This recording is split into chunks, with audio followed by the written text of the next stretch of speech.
सात संगत जी, प्यार से कहना धन निरंकार जी। आज भी वही संदेश और ये इंसान को, इस मानव को चेतन भक्तों ने हर समय की तरह वही इशारा करते हुए कि जीते जी इस जीवन को संवार लिया जाए, इस सच्चाई को जानकर फिर हर पल इसी में गुजरान किया जाए। और कैसे ये कुछ भी एक, अगर हमारी उस समय में जो भी हम कर रहे हो उस पल में, तो वही बात जैसे लिविंग इन द मोमेंट की बात होती है, तो ये भक्ति भी फिर किसी समय भी जो भी कर रहे हैं वो ही अगर चीज़ में हम ये ध्यान डालते हैं इस निरंकार के एहसास द्वारा, तो वो कार्य भी भक्ति बन जाता है। कैसे एक जो आज भी प्रेरणा में सुना कि ये पहले विषय इस परमात्मा को जानने का है, और जब ये ब्रह्म ज्ञान द्वारा जान लेते हैं, ये विश्वास आ जाता है और ये मान लेते हैं, तो ये एक ही सच, एक ही परमात्मा जिसको देख भी लिया और इसमें यकीन भी हो गया, ये एक भाव और उसके बाद फिर स्वाभाविक ही हो जाता है एक हो जाना। ये एकमिक अवस्था इस परमात्मा के साथ, इस परमात्मा की बनाई हर चीज़ के साथ। तो कैसे एक कहानी भी दासी के ध्यान में आ रही है, जहाँ एक इंसान होता है, वो बहुत ही श्रद्धा से किसी गुरु के पास जाते हैं और वहाँ वो ये बात कहते हैं कि एक बहुत समय से आ तो रहे हैं, आपके प्रवचन भी श्रवण कर रहे हैं, पर ये जीवन नहीं बदल पा रहे। एक जो आप बात करते हैं मध्य मार्ग की कि ये बैलेंस्ड लाइफ हो, वो हो नहीं पा रहा, क्योंकि जब हर दिन के किसी भी कार्य को करते हैं तो ध्यान उसमें चला जाता है, तो ये परमात्मा की सोच ही नहीं आती इस दिल को, इस दिमाग को। और जब परमात्मा के प्रति एक ध्यान लगा लेते हैं तो इस संसार की चीज़ों से ही अपना एक नाता तोड़ने का दिल करता है। फिर दिल करता है कि बस एकांत में ही रहें, कोई हमसे बात ना करे, हम किसी से बात ना कहें, एक अपने सारे कर्तव्यों को भी भूल जाएं, बस यही करते रहें। तो आप तो समझाते हैं कि कैसे ये बैलेंस रखना है कि दुनिया में जीना भी है, समाज परिवार की सेवा भी करनी है, और हर पल में परमात्मा को भी याद रखना है, और ये उपलब्धियों को भी प्राप्त करना है, मेहनत करनी है। और अब इस उपलब्धियों से इतनी सारी चीज़ें घर में खरीद के रखनी है, तो नज़र जहाँ जाती है एक नई डिस्ट्रैक्शन बन जाती है।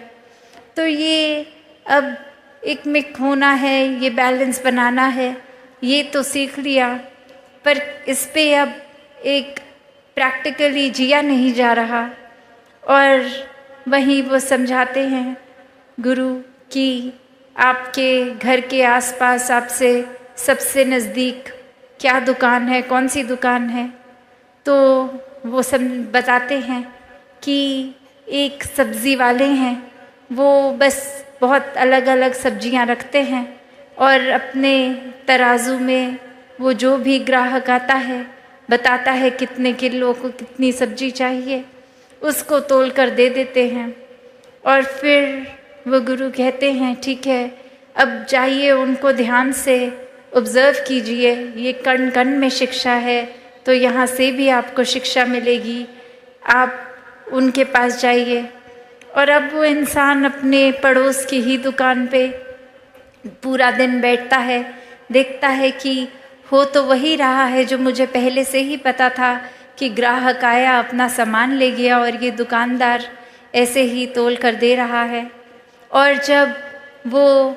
दुकान का समय हो गया और वो रात्रि घर आने का उस दुकानदार का, वहाँ पे रुक के वो एक बात पूछने की कोशिश कि मेरे गुरु ने कहा है, ये शिक्षा मुझे आपसे मिलेगी कि मैं कैसे बैलेंस लाइफस्टाइल में रहूं। तो ये आपकी क्रिया, इससे आप कैसे कर रहे हैं इसके बारे में कुछ रोशनी डालें। ये देखने में तो बहुत सिंपल काम है। तो वो इंसान समझाता है, वो दुकानदार समझाता है अब कि ये कार्य तो बस यही है कि जितने किलो का एक वज़न मैंने एक तराजू में डाला, उतने किलो की ही वो सब्ज़ी उसी दूसरे तराजू की दूसरी ओर ही रख दी। तो उससे ये बैलेंस बन जाता है, तो पता चल जाता है।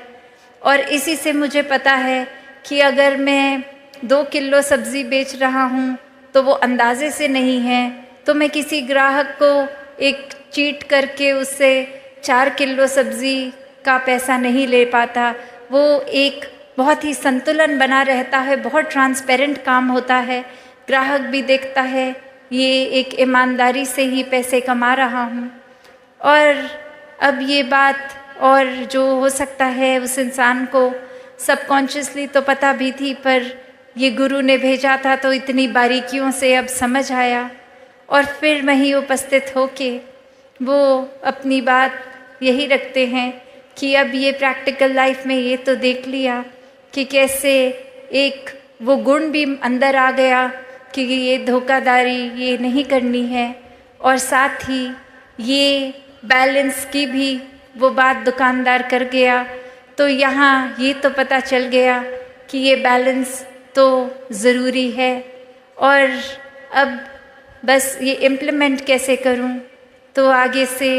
वो गुरु यही समझाते हैं कि कैसे वो दुकानदार चाहे एक क्रिया रूप में, एक पूरे दिन में, एक कुछ भी, कैसे भी ग्राहक आ रहे होंगे, कोई बहुत ही जल्दी में होंगे, कोई तो ऐसे भी होंगे कि इतने धीरे धीरे एक बात कर रहे हैं, सोच रहे हैं सब्जी क्या लें, और उनके पीछे और क्यू लग रही होगी, एक लाइन लग रही होगी ग्राहकों की। और इससे देखकर कि इतनी देर लग रही है, कुछ ग्राहक वो लाइन छोड़ के किसी और सब्ज़ी वाले पे भी जा रहे होंगे कि हमें जल्दी चाहिए, और ये दुकानदार तो इतनी देर लगा रहा है। और किस तरह से कोई बहुत ही खुशी के अवसर के लिए बहुत सारी सब्जियां लेके जाएगा, और कोई तो आकर कुछ पत्ते ही लेके चला जाएगा, कोई बहुत ही जल्दी में आएगा, एक हबचड़ी भी मचाएगा, और कोई बहुत ही एक सहज भाव में आके आराम आराम से कर लेगा। तो वो दुकानदार ये सब देख रहा है, कितने रंग देख रहा है ग्राहक के भी, पर वो तो वही कार्य सहजता में करता जा रहा है कि जिसने अपनी रिक्वायरमेंट बोली उसको उतना उतना तोल कर देकर उससे पैसे ले लिए। तो बात वही कि ये एक अपने स्वभाव को अपने ग्राहक के स्वभाव जैसा पल पल में नहीं बदल रहा, ये बहुत ही स्थिर होने की निशानी। और जो व्यक्ति इस परमात्मा को जीवन में धारण कर लेता है इस ब्रह्म ज्ञान से, तो फिर कोई भी उथल पुथल हो, कोई इरिटेशन नहीं आती, कोई भारी चीज़ या कोई इंसान हमारे साथ कैसा है, उस चीज़ पे हमारा उस तरह से बिहेव करना डिपेंड नहीं करता। कि कोई अगर जल्दी में आया तो दुकानदार ने भी उतनी ही जल्दी से नहीं दिया, उसने अपना पूरा प्रोसेस को फॉलो किया, और देर उसने उतनी ही लगाई जितनी वो किसी और ग्राहक के साथ लगाए। और वही बात संसार में रहने के लिए भी कि कैसे एक दुनिया में हम अगर आए हैं तो फिर एक ये जहाँ संसार भी है, और ये बचपन से एक स्कूल में भी बच्चे को क्यों डालते हैं, ताकि शिक्षा ले, कुछ सपने बनाए और सपनों को फिर साकार करे, एक अपने पैशन को फॉलो करे, और फिर ये पैशन फॉलो करते करते धन दौलत भी कमाए, और ये फिर उस तरह से कामकाजी होके अपने लिए आरामदायक चीज़ें खरीदें जिससे जीवन थोड़ा सा एक इजी हो जाए। तो ऐसा करना जहाँ जीवन में मुबारक है, बस बात वही आ जाती है कि सिर्फ ध्यान यही करने में है, या ये करते करते पैरेलली हर पल में उतनी प्राथमिकता अपनी स्पिरिचुअल ग्रोथ को भी दे रहे हैं। और यही वो बैलेंस है, ये अपनी मायावी जीवन और ये आध्यात्मिक जीवन का, जहाँ पे वही बात आती है जो अभी मॉडल भी कुछ दिनों पहले इधर प्रदर्शनी में भी देखा कि ये ज्ञान और कर्म रूपी पंख,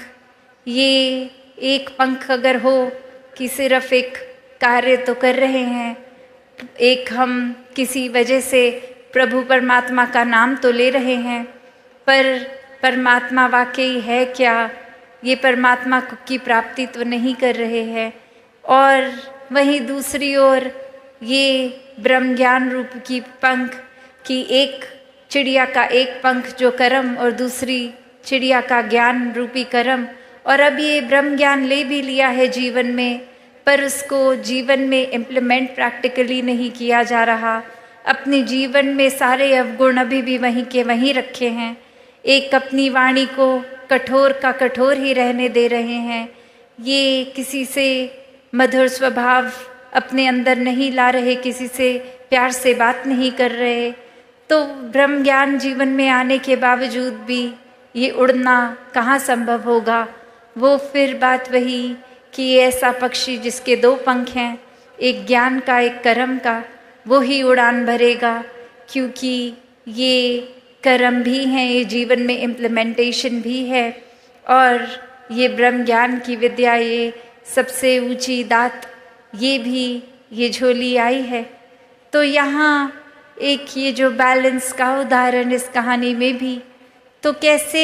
एक सुनने में तो लगता है कि एक शायद बैलेंस अचीव करना जीवन में पॉसिबल नहीं है, क्योंकि हमारा जहाँ मन ये चंचल है, एक तरफ अगर लग जाएगा, एक अगर हमने चीज़ दिमाग में बांध ली तो बस उसी ट्रैक पे उसी को ही सोचता जाएगा और एक चीज़ की इतनी एक्सट्रीम कर देगा, एक अपनी पॉइंट ऑफ व्यू को भी इतना एक्सट्रीम हम मान लेंगे कि हमारे जैसा अच्छा कोई सोच ही नहीं सकता, एक हमारे जैसा अच्छा तो कुछ भी कोई नहीं कर सकता, कोई है ही नहीं इतना अच्छा। कहाँ हम फिर वो बैलेंस दूर दूर तक करते ही नहीं। और ये तो पता ही है, जब एक चीज़ की ही अति होती जाएगी तो फिर दूसरा एक बैलेंसिंग फैक्टर है ही नहीं। तो वो एक हाइट जहाँ तक कोई अगर ऊंचा जाता है, अगर कितनी भी पहाड़ की ऊंची चोटी पे चले जाएं, तो एक वो लास्ट फाइनल पॉइंट होगा, वो टिप होगी, उसके ऊपर तो और वो पहाड़ है ही नहीं। तो फिर अब बस एक नीचे की ओर ही जाना बाकी रह जाएगा। तो बात वही कि ये सेवा, सुमिरन, सत्संग, इस परमात्मा से जोड़कर ये बैलेंस बना कर रखने की बात। और वहीं ये भी एक समझाया गया, आज चाहे सुबह वो सेवा दल रैली के रूप की एक स्किट द्वारा ही एग्जाम्पल उन्होंने सेवा का ही लिया कि कैसे हम अगर सिर्फ सेवा की ही एक्सट्रीम करते जा रहे हैं कि एक सत्संग को प्रायोरिटी नहीं, एक बस ये सोच रहे हैं कि आज हमारी ड्यूटी है तो हम पहुंच जाएंगे सेवा पे, क्योंकि वो एक हमें काम दिया गया है तो वो कार्य निभाना है।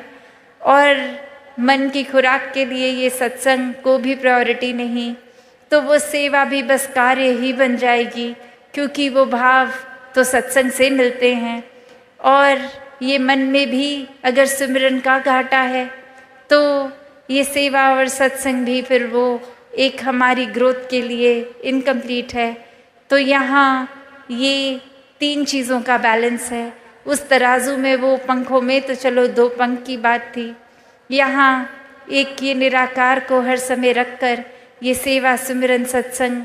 को ही इक्वली इम्पोर्टेंट बना के रखना,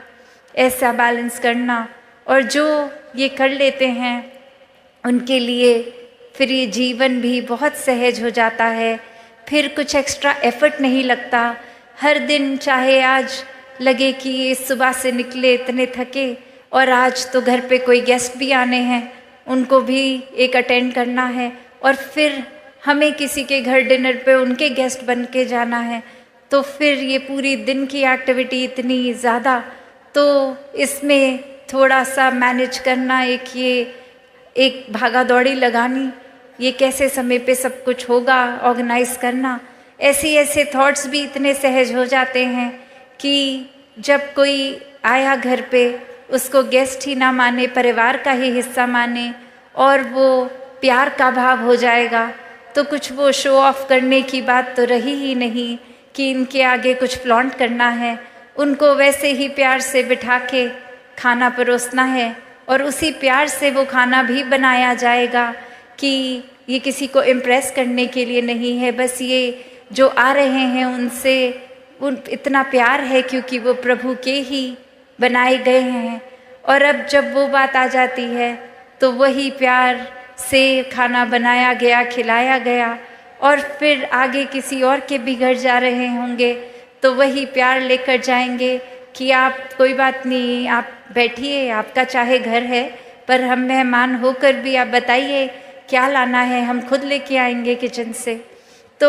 ऐसे भाव भी संतों के हो जाते हैं कि आप सारा ये थकावट अपने हिस्से लाने कि हम चाहे आपके घर मेहमान बन के आए हैं पर हम हैं तो सेवादार ही,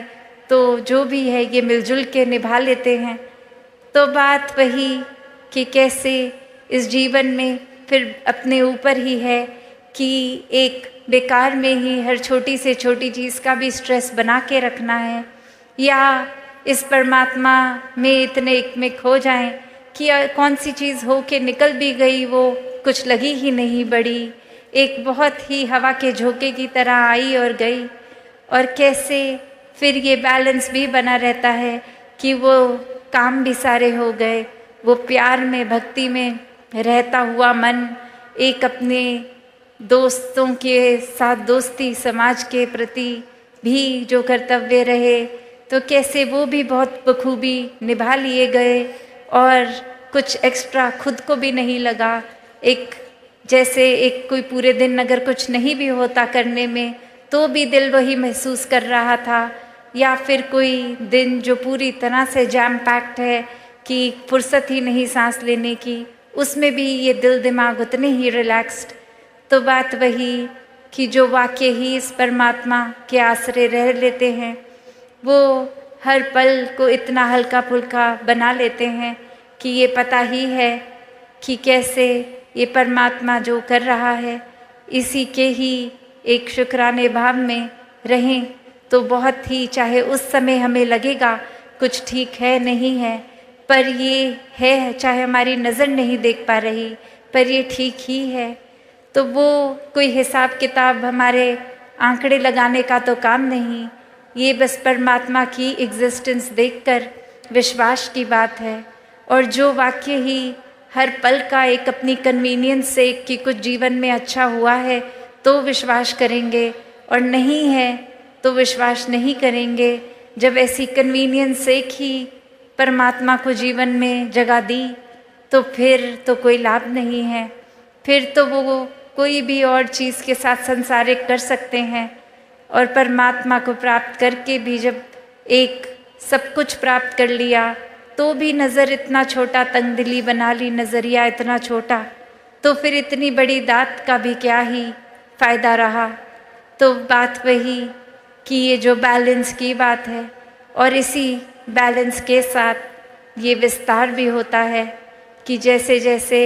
हमें फिर ये एहसास होगा कि परमात्मा को और ज़्यादा अगर हमें पता है अपने अंतर्यामी हम खुद हैं कि वाकई में हमारा ध्यान, हमारा दिल पूरा दिन ज़्यादातर क्या करता है, तो खुद को ही देखकर अपने अंदर वो चेंजेस लाने कि और ज़्यादा कैसे स्पिरिचुअली इंक्लाइन हो सकें, वो उस तरफ अपना विस्तार करें। और कैसे हम अगर कोई कमी कर रहे हैं कि किस तरह एक संसार के लिए कुछ ऐसा अच्छा नहीं कर पा रहे, अपने लिए कुछ ऐसा अच्छा नहीं कर पा रहे, तो वहाँ पे भी एक विस्तार किया जाए, क्योंकि ये श्वास तो उतने ही हैं और उसी में ये एक मटीरियलिस्टिक और स्पिरिचुअल लाइफ को बैलेंस करना है, तो उसी में ही सब कुछ करना है। तो जिन्होंने ये बखूबी कर लिया वो तो अपना जीवन बहुत अच्छे से निभा गए, वरना तो ये कैपेसिटी, ये कैपेबिलिटी इस परमात्मा ने हर एक में दी है, वो हमारा ही कहीं आलस है, चुनाव है, या फिर एक हमारा माइंडसेट को जो हम इतना नारो कर देते हैं, या अपने अहंकार में ही चूर रहते हैं कि कोई भी चीज़ करने की काबिलियत होने के बावजूद नहीं करते, या फिर इस परमात्मा का आसरा ही नहीं लेते। एक माइंडसेट हमने ऐसा बना लिया होता है। तो दातार जहाँ हर किसी को अपने दर्शन इस ब्रह्म ज्ञान द्वारा कराता है, तो अगर हमने ही यहाँ जैसे अभी प्रवचनों में भी सुना कि अगर आँख हमारी बंद है तो हम वो देख ही नहीं पाएंगे जो है, तो बात वही कि ये जीते जी अपने जीवन को भक्तों ने जहाँ खुद भी संवारा है, वहाँ हर एक को संवारने की प्रेरणा दी है। और वो किस तरह संवारा जाए वो भी बताया है कि सिर्फ एक ही तरीका है, परमात्मा से जुड़कर, उसको हर समय देखकर, एक जीवन में सच को स्थापित करके ही ये एक मार्ग वाकई ही एक सच्चाई का मार्ग जो है, इस पे चल पाएंगे, हर एक के बन जाएंगे, हर एक को अपना बना लेंगे। साथ संगत जी, धन निरंकार जी।